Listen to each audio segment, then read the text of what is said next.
तो ईरान और इजराइल के बीच जंग और भीषण होती चली जा रही है। उधर इजराइल ने भी हमले का नया दौर शुरू करने की बात कह दी है, तो वहीं ईरान की ओर से भी इजराइल के हाइफा, तेल अवीव समेत अलग अलग हिस्सों पर लगातार हमले किए जा रहे हैं। कुल मिलाकर के युद्ध अपने अगले पड़ाव पर पहुंच गया है, जहां पर दोनों ही देशों की ओर से हमले तेज कर दिए गए हैं। रिपोर्ट दिखाते हैं आपको इससे जुड़ी हुई।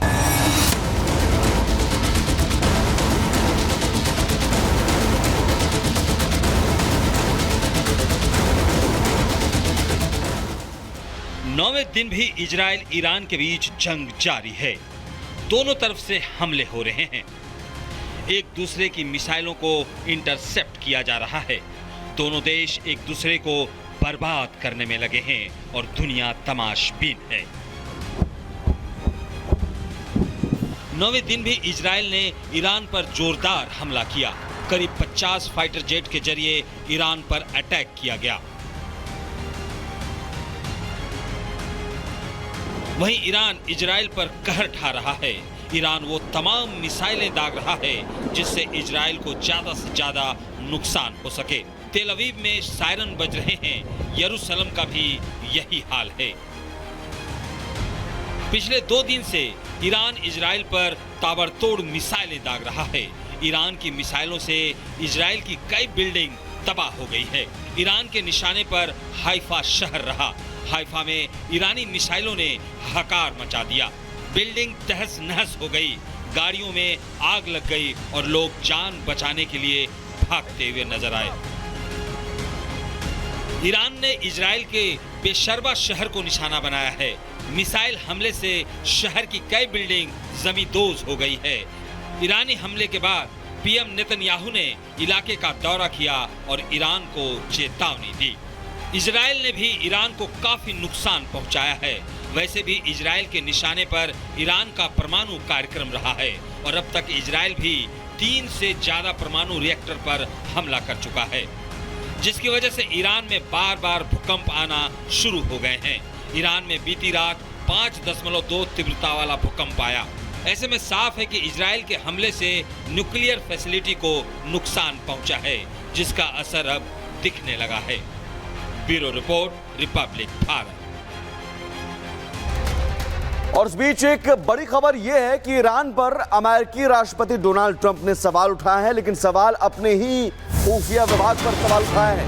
ये बहुत बड़ी खबर है। अमेरिकी राष्ट्रपति डोनाल्ड ट्रंप जो कल तक कहते थे कि बहुत जल्द कुछ बड़ा होगा, वो अब अपने खुफिया विभाग को ही घेर रहे हैं। ईरान के एटमी हथियार पर हमारे खुफिया विभाग गलत है, डोनाल्ड ट्रंप ने कहा।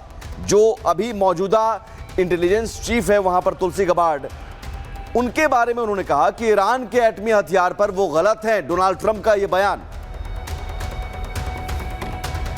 Well, then my intelligence community is wrong.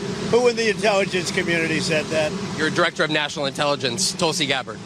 She's wrong. Well, then my intelligence community is wrong. Who in the intelligence community said that? Your Director of National Intelligence, Tulsi Gabbard. She's wrong.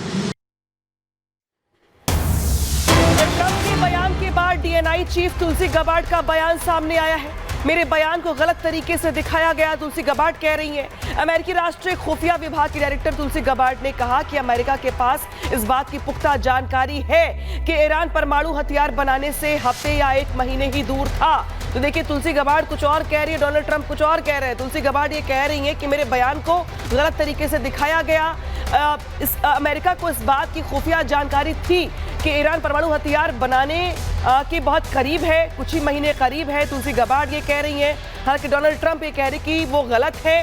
उधर Gabbard कह रही हैं कि हमें खुफिया जानकारी है, हालांकि मेरे बयान को गलत तरीके से दिखाया गया। तो ईरान के परमाणु संयंत्र को लेकर, परमाणु साइट्स को लेकर के डोनाल्ड ट्रंप के बयान अलग है, तुलसी गबार्ड के बयान अलग है। ट्रंप के बयान के बाद तुलसी गबार्ड का बयान सामने आ गया है। उनकी ओर से सफाई दी गई है और कहा गया कि मेरे बयान को गलत तरीके से दिखाया गया। और इस बीच एक और बड़ी खबर, अमेरिका से बातचीत को लेकर ईरान का बयान। अमेरिका पर विश्वास कैसे करें, ये बड़ा बयान है। बातचीत से पहले इजराइल हमला पहले बंद करे, तब बातचीत को लेकर कोई बात होगी। लेकिन अमेरिका विश्वास लायक नहीं है। ईरान का कहना है कि हम अमेरिका पर विश्वास कैसे करें। एक के बाद एक हमले हो रहे हैं और साथ ही साथ डायलॉग और बयान भी आ रहे हैं। बयान ईरान की तरफ से आया है, जो अमेरिका बार बार दबाव डाल रहा है कि बातचीत कर लो, डायलॉग से समस्या का समाधान हो जाएगा। तो ईरान का कहना है कि बातचीत तो हम करें, लेकिन पहले इजराइल हमला बंद करेगा, और बातचीत हम करें भी तो कैसे? अमेरिका विश्वास लायक नहीं है, अमेरिका पर हम विश्वास कैसे करें? एक के बाद एक ऐसे बयान भी आ रहे हैं जो इस पूरे महायुद्ध का रुख अलग अलग दिशा में मोड़ता हुआ नजर आ रहा है। और हमारे साथ ग्रुप कैप्टन यूके देवनाथ जी हैं स्टूडियो में। सर, पहले इस बयान को, ईरान के बयान को, और उससे पहले डोनाल्ड ट्रंप के बयान को, दोनों पर रिएक्शन। डोनाल्ड ट्रंप का बयान अपने ही खुफिया विभाग पर सवाल, और वो तुलसी गबार्ड के बारे में वो कहते हुए कि वो झूठ बोल रही है।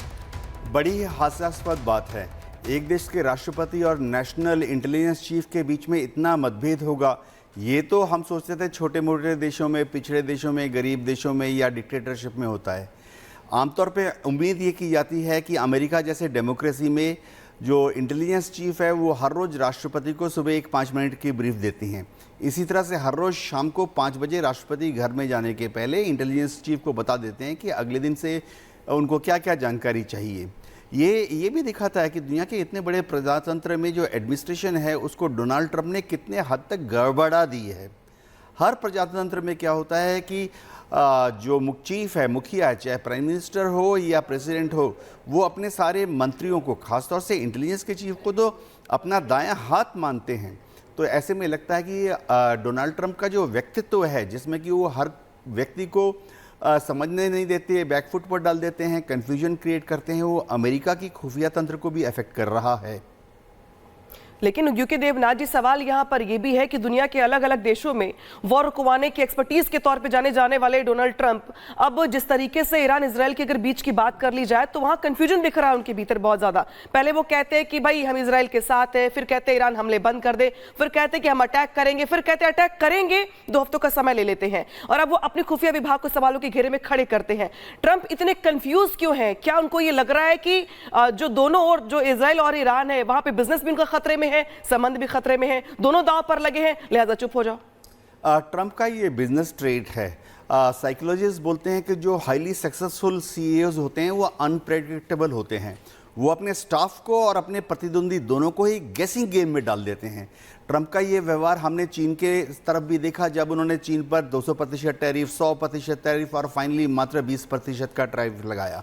इसी तरह से ट्रंप का ये व्यवहार हमने यूक्रेन में देखा, जहां उन्होंने ज़ेलेंस्की को बुलाया। हमने सबने सोचा कि शायद ज़ेलेंस्की को शाबाशी देंगे, लेकिन उन्होंने एक कप चाय पिला के उसको डांट के वापस यूक्रेन भेज दिया। अब वो इसी तरह का व्यवहार ईरान की तरफ भी दिखा रहे हैं। उनको मालूम है कि ईरान को बैकफुट में डालने के लिए ईरान को कंफ्यूज करना है। उन्होंने तो नेतन्याहू को भी कंफ्यूज कर दिया। आज की तारीख में नेतन्याहू जो हैं वो भी ट्रंप से भिड़े हुए हैं, क्योंकि नेतन्याहू ने ऐसा बयान दिया है कि अगर ट्रंप मेरे साथ नहीं है तो हमको ट्रंप की ज़रूरत नहीं है, हम अपनी लड़ाई खुद लड़ लेंगे। ये दिखाता है कि ट्रंप ने अपने सहयोगियों के साथ ही कितना ज़्यादा अविश्वास का माहौल पैदा कर दिया है।